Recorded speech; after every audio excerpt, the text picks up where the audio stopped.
We're back, and as promised, we are joined now by John R. Miller and his mother, Lauren Miller, coming to us via Skype. Hi, guys. Hi, how are you? We're great. How are you this morning? Pretty good. We're thrilled to have you guys. I said before the break that Laura and I had an opportunity to meet you after a talk that I did at Endicott College, and you were showing me your son's book, and I was like, okay, you both have to come on the show. So John, I'm so excited that you're here. Your book is The Magical Heart of Handom and Adventures in Handom. And I was just fascinated by this. Let's start by talking about, where did the idea for the book come from? Well, basically came from an idea when I was a little boy. I used to wrestle and play with my own hands, and I created this whole universe on my own hands called Handom. I love it. So Handom was an alternate universe, an imaginary world? Yes. And it's a colony where everyone is shaped like hands, is that correct? You got it. Lauren, do you have one of the books there that you can hold up? Sure. If you give me a sec, I'll get one. Okay. So while she's getting one, why don't we talk a little bit about how do you identify yourself having to do with autism, John? Well, I feel that when I first found out I had autism, I was pretty devastated. Like, I feel like I was different from everyone else. But then I realized over the years that I finally agreed this year I am proud to have autism. And now I'm trying to teach other kids that it's okay to have autism, that no matter what you have, you're still who you are inside. And that's a great thing. What a wonderful message. So, Mom, can you hold one of those books up so that I sure can. So this is our second book? The Magical Heart of Handom, okay. Yes. That's a prequel to this book, Adventures in Handom. Okay. And John, how do you feel like your autism helped you in writing these books?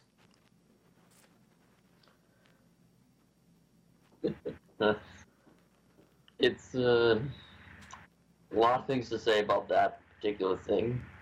Okay. But well, autism has played a role through my entire life, and the book really helped me step out of my comfort zone and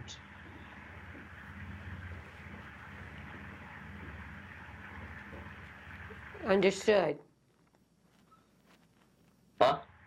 We understand. It helped you step out of your comfort zone. And in this case, you use differences, not only use differences to create this world, right? Yes. Okay. So Lauren, what was this like? Because a lot of parents are watching right now, and we're all trying to feed our kids passions. Mm-hmm. We're all trying to help and support them. What was it like for you, supporting your son through writing these books, and what did you think about this? And did you think this was going to be something as exciting as it is?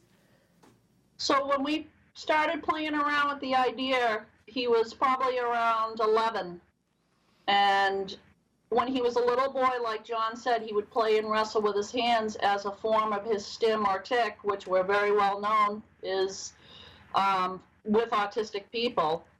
And we never knew what he was doing. And one day, me and my husband said, "What the heck are you doing, John?" And he says, "I'm playing with Bob and Tony, or Bruce and Tony."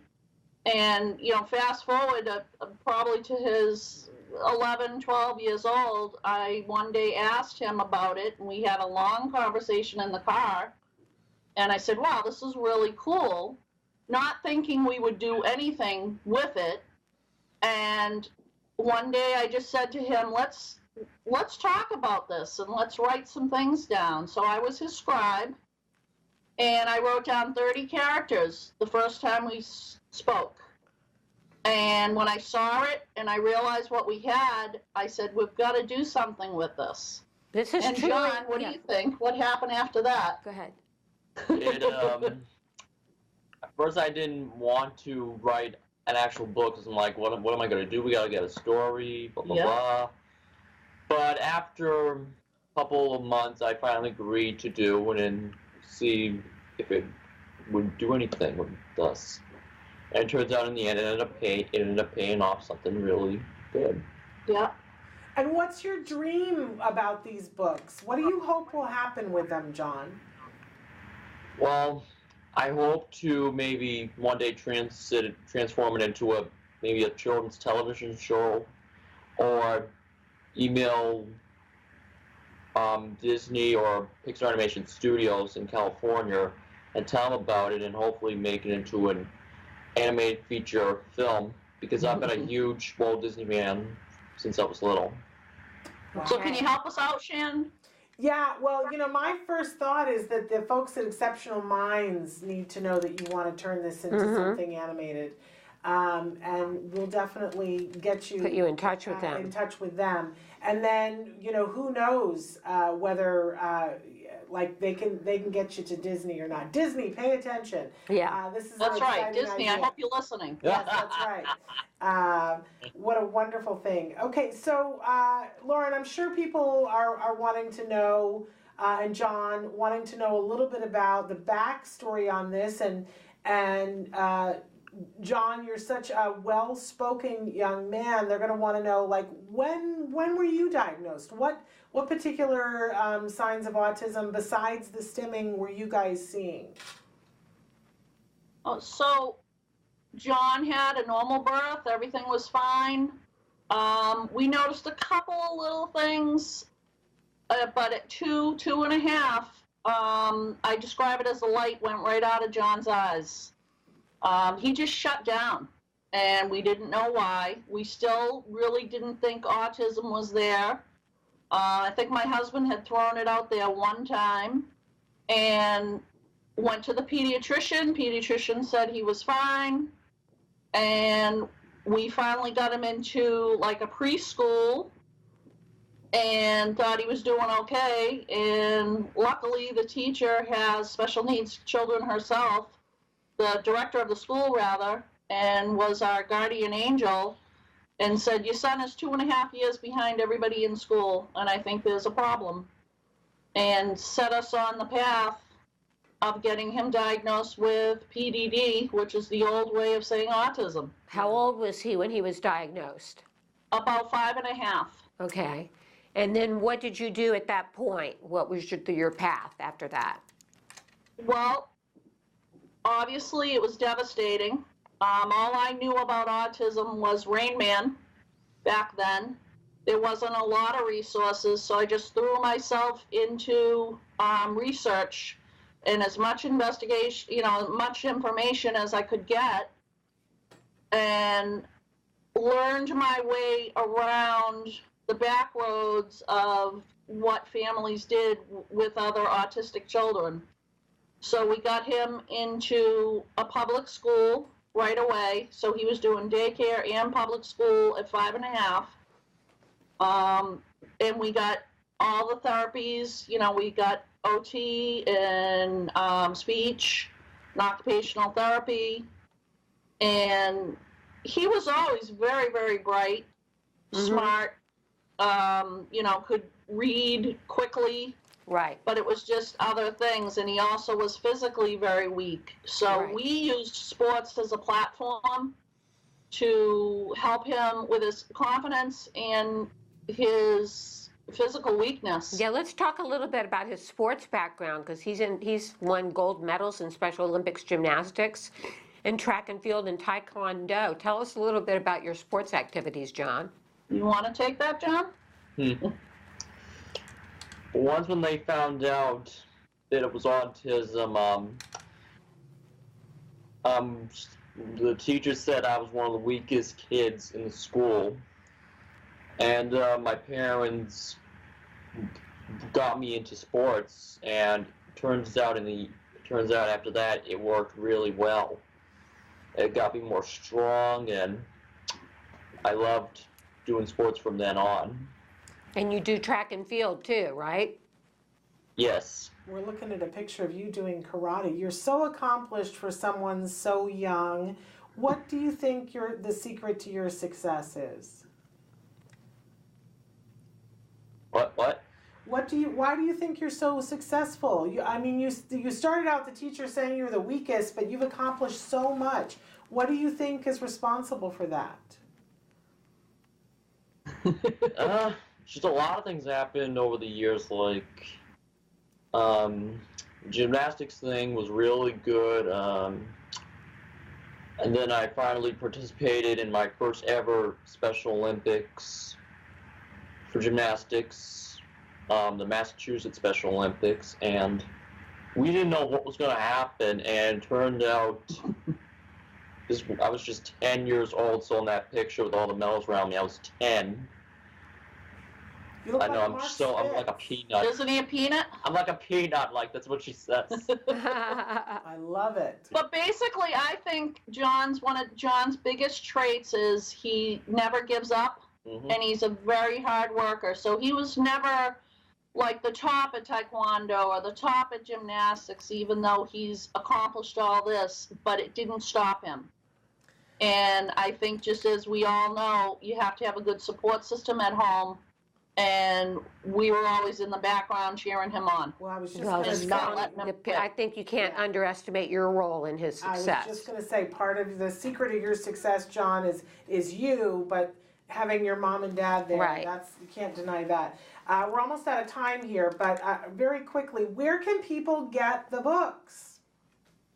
They can go to our own website called www.handomadventures.com.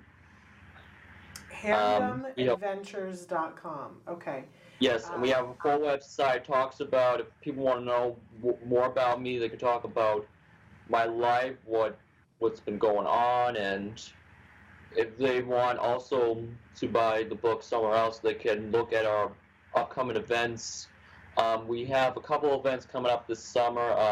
We're doing Kids Con in like Couple of weeks. Yeah, we're gonna do our first kind of Comic-Con in Nashua, New Hampshire. So we're pretty excited about that, to be a vendor there. And John is going to be doing some readings at some schools, obviously in Massachusetts area.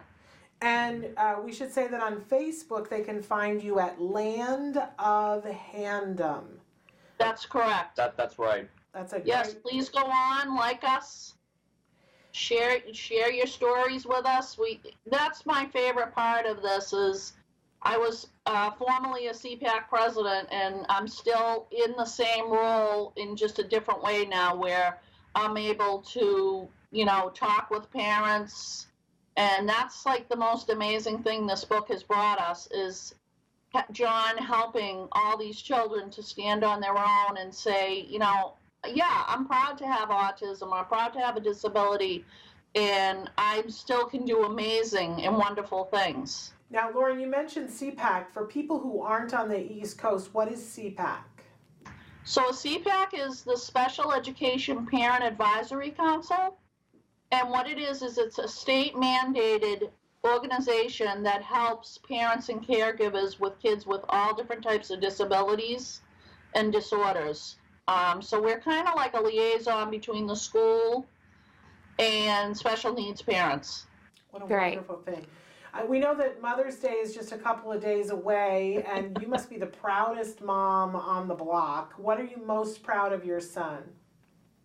I am just so proud of all he's accomplished, but the biggest thing is he has such a kind soul, and to see him talking with, like I said, with people, and just how he's been able to inspire kids and adults, that is just, me and my husband still pinch ourselves because we just can't believe how this little boy who couldn't even, get out 2 words is an accomplished inspirational speaker now. Right. Well, it's something you should be Absolutely. proud of for sure. So happy Mother's Day to you this weekend. Yes. Thank you. You as well, ladies. All Thank you right. for Well, joining us. We John, really thank enjoyed you so it. much. These books are Thank you, ladies. amazing. It was Okay. fun to have me and my mother on today. Awesome. We got to have you back. Yeah. So thank you so much. Thank you. We would love that. Thanks again. Bye-bye. Bye. Bye-bye. Bye, and dream big. Thank you. I love that. Did you hear you said dream big? I love that. Hey, thanks for watching Autism Live. To subscribe, click here. And if you'd like to check out some more of our videos, click here.